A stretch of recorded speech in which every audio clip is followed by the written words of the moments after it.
नमस्कार, आदाब, सत श्री अकाल। वेलकम है आप सभी लोगों का। हेलो एवरीवन, कैसे हो आप सभी। फ्री ऑनलाइन क्लासेस एक टू गुड़िया के चैनल में मैं गुड़िया केसी एक बार फिर से तहे दिल से आप सभी लोगों का स्वागत करती हूँ, आप सभी लोगों का अभिनंदन करती हूँ। गाइस, जो आज हम मैथ की क्लास में जो सबसे इम्पोर्टेंट टॉपिक पढ़ने वाले हैं उसका नाम है एचसीएफ। आज जो मैथ में क्लास चलेगी वो एचसीएफ क्या होता है, कैसे इसे निकालते हैं, ठीक है, इसी के बारे में हम डिस्कशन करेंगे। बिल्कुल क्लियर पढ़ेंगे एक एक चीज को, ठीक। तो सबसे पहले हम ये पढ़ेंगे एचसीएफ का पूरा नाम क्या होता है। तो एचसीएफ का पूरा नाम होता है हाईएस्ट कॉमन फैक्टर, ठीक है। एचसीएफ का पूरा नाम होता है हाईएस्ट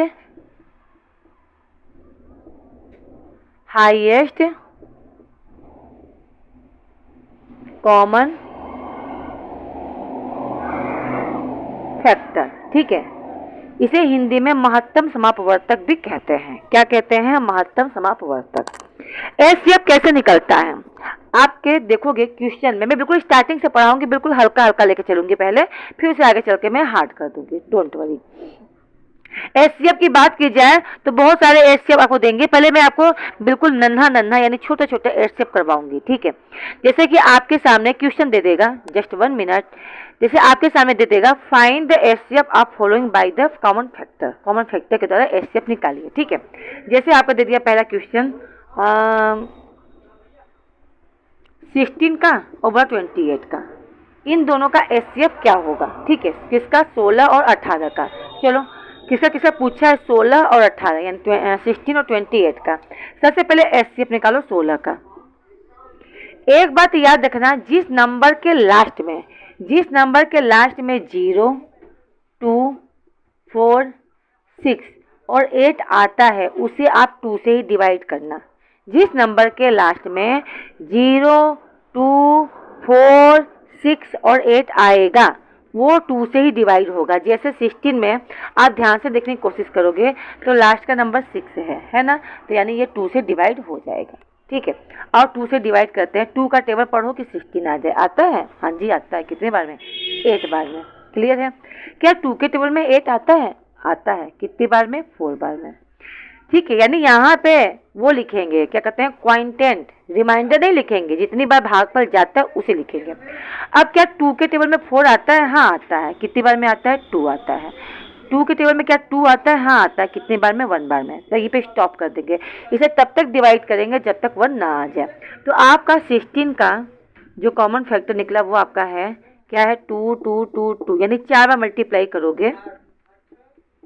देखो आपके सामने आंसर है 2 2 जा 4, 4 2 जा 8, 8 2 जा 16 यानी सही है ना।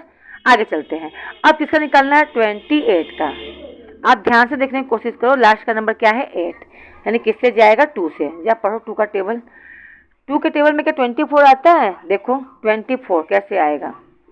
ये रहा 2 और 28, हाँ 2 1 जा 2 कट गया 8, 2 4 जा 8 कट गया। कितनी बार में? 14 बार में, यानी कट जाएगा। 2 के टेबल में 24 आता है, 28 आता है, कितने बार में? 14 बार में, ठीक। क्लियर है? अब देखो लास्ट का नंबर क्या है? 4 यानी ये 2 से भी जाएगा। 2 के टेबल में 14 आता है, आता है, कितनी बार में आता है? 7। अब ये देखना है क्या 2 के टेबल में 7 आता है? नहीं, नहीं आता है। तो 7 किसके टेबल में आता है? और 2 का छोड़ो, 3 का टेबल पढ़ते हैं। क्या 3 के टेबल में 7 आता है? नहीं आता है, ठीक है। 2 के टेबल में नहीं आता है। अब आ जाओ 3 के। 3 के टेबल में 7 आता है? नहीं आता है। 4 के टेबल में आता है 7? 4 के टेबल में भी 7 नहीं आता है। 5 के टेबल में कितना आता है? 7 आता है। 5 के टेबल में भी 7 नहीं आता है, ठीक है। तो क्या 6 के टेबल में आता है? 6 के टेबल में नहीं आता है, यानी फिर 7 आता है 7 के टेबल में ही, ठीक है। आ जाओ 7 आएगा 7 के टेबल में, कितनी बार में आएगा? 1 बार में। क्लियर है? तो 28 किसके टेबल में आता है? तो आप ये लिख लो क्या है? 2 2 7 यानी 2 का मल्टीप्लाई 2 और मल्टीप्लाई 7, ठीक है। पढ़ो 2 का टेबल 2 का पढ़ो। 2 2 जा 4 और 4 7 जा 28 यानी सही है। ये भी सही है, ये भी सही है। अब कॉमन फैक्टर निकालेंगे। कॉमन फैक्टर मतलब हुआ क्या चीज़ है जो दोनों में मिल रहा है। तो एक तो ये 2 मिल रहा है और एक तो ये 2 मिल रहा है। अब इन दोनों को उठा लो, यानी 2 × 2 पर ये दोनों नहीं मिल रहा है क्योंकि ये 2 है, ये 7 है, ये 2 है, ये 7 मैच नहीं कर रहा है। तो जो चीज़ दोनों में रहेगा वही उठाएंगे। 2 2 जा क्या हो गया 4, तो इसका HCF कितना होगा 4। ये आपका आंसर आ गया। आया समझ में HCF कैसे निकलता है? ये सब सिंपल सिंपल चीज़ें मैं बता रही हूँ पहले। क्लियर है? और देखो, है ना, मज़ेदार है, मज़ा आया होगा पढ़ने में, नई चीज़ें हैं, अच्छा भी लगा होगा, है ना। आओ और भी क्वेश्चन पढ़ते हैं। इसके बाद है आपका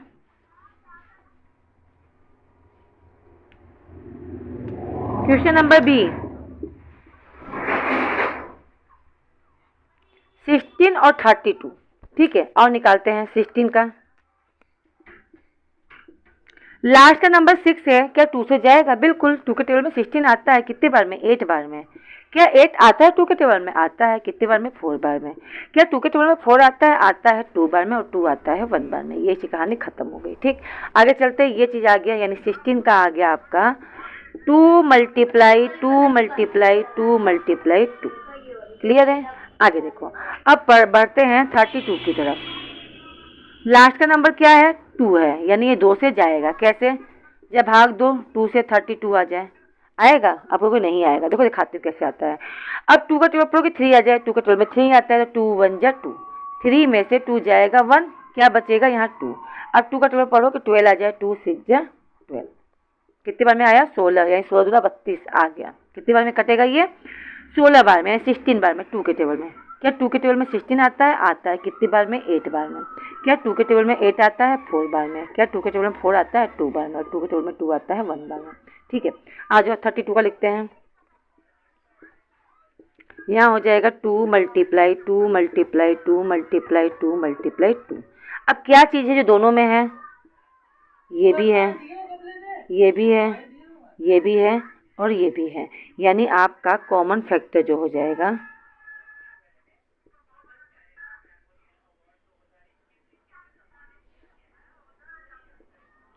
टू मल्टीप्लाई 2 करो। 2 2 जा 4, 4 2 जा 8, 8 2 जा 16। क्लियर है? आया समझ में या नहीं आया? आई होप क्लियर होगा, है ना। आओ और भी देखते हैं। अभी केवल 2 डिजिट वाले में ये करवा दी हूँ, अभी आगे बहुत सारे हैं, उसे भी क्लियर करवाऊंगी। इससे रिलेटेड जो क्वेश्चन होते हैं ना, सब फाइनल करवाऊंगी। ठीक है, आ जाओ आगे बढ़ते हैं। अब देखो क्वेश्चन नंबर सी।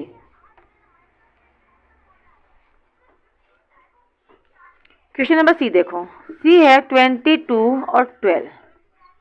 ठीक है, 22 आ जाओ। 2 के टेबल में 22 आता है? आता है, 2 1 जा 2, 2 1 जा 2, 11 बार में। फिर 11 क्या किसी के टेबल में आता है क्या? या काउंट करके देखो तो 3 के टेबल में भी नहीं आता है, 4 के टेबल में भी नहीं आता है, 5 के टेबल में भी नहीं आता है, 6 के टेबल में भी नहीं आता है, 7 के टेबल में भी नहीं आता है, 8 के भी नहीं, 9 के भी नहीं, 10 के भी नहीं, 11 के भी नहीं। 11 के टेबल में आएगा। ठीक है, 11 खुद 11 के टेबल में आएगा, तो 11 1 जा 11, यानी यहाँ हो जाएगा 22। आप लिख सकते हो 2 × 11। क्लियर है? आगे देखो क्या है 12। पढ़ो टेबल 2 का। 2 के टेबल में 12 आता है 6 बार में, 2 के टेबल में 6 आता है 3 बार में, 3 आता है 3 3 1 जा 3, तो इसका हो जाएगा 12 का 2 × 2 × 3। अब क्या चीज़ है जो दोनों में कॉमन है? तो आप देखोगे, अगर कॉमन फैक्टर यहाँ पे देखोगे आप,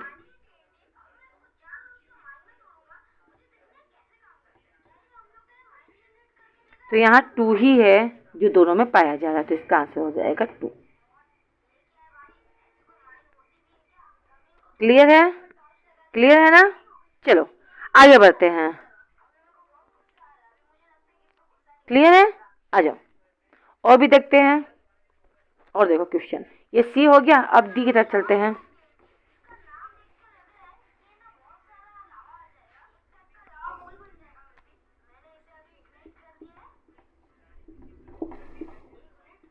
(26) और 39 कि किसी टेबल में आता है। आओ देखते हैं। 26 और ये लास्ट में 6 आया है, याद रखना, याद रखना, ये जाएगा किससे जाएगा? तो ये जाएगा आपका 2 से, क्योंकि 6 है लास्ट में, तो 2 से जाएगा। आओ डिवाइड करके देखते हैं 26 को 2 से। 2 1 जा 2, कट गया, क्या उतरा 6, 2 3 जा 6, यानी कट गया कितने बार में 13 बार में, तो यहाँ आ जाएगा 13। क्या कोई ऐसा टेबल है जिसके पारा में 13 आता है यानी 13 आता है?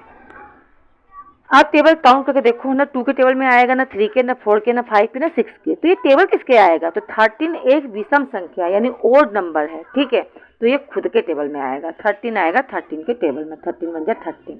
तो 26 का क्या होगा? 26 का होगा 2 × 13, क्लियर है? फिर क्या है 39। अब ध्यान से देखने की कोशिश करोगे तो लास्ट का नंबर क्या है 9, और 9 इसमें नहीं दिया है, यानी 2 के टेबल से 9 नहीं कटेगा, ठीक है, 59 2 के टेबल में आएगा ही नहीं। विश्वास नहीं तो देख लो ऐसे, अगर 39 आप 2 से डिवाइड करोगे ना, 2 1 जा 2, यहाँ 1 बच गया, और 2 8 2 9 18, ठीक है,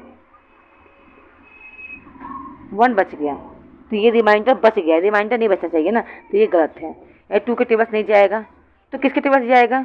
एक काम करते हैं 3 के टेबल से देखते हैं, ठीक है, और 39 डिवाइड करते हैं 3 से, 3 1 जा 3, कट गया, क्या बचा 9, 3 3 जा 9, कट गया कितने बार में? 13 बार में, ये आ गया 13 3 के टेबल से, क्लियर है?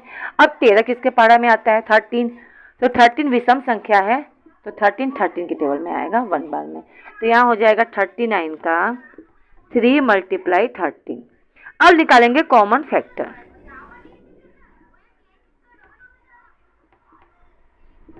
क्या चीज दोनों में है? तो केवल 13 ही है जो दोनों में है, तो इसका आंसर हो जाएगा 13। आया समझ में? ये है आपका एचसीएफ। अभी तो हल्का हल्का करवाया है, अभी हार्ड भी करवाना है, अभी आपको डिवीजन मेथड भी बताना है, फैक्टराइजेशन भी बताना है, बहुत सारी चीज़ें हैं।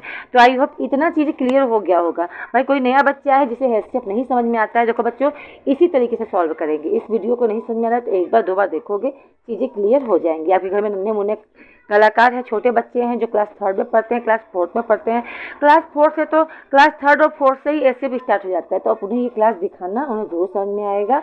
और भी चीज़ें मैं नेक्स्ट क्लास में क्लियर करूँगी। तो मिलती हूँ नेक्स्ट क्लास में।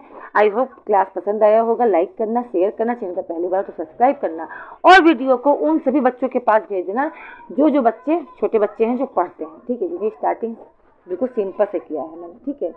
मिलते हैं नेक्स्ट क्लास में। Bye bye, see you, take care to all of you.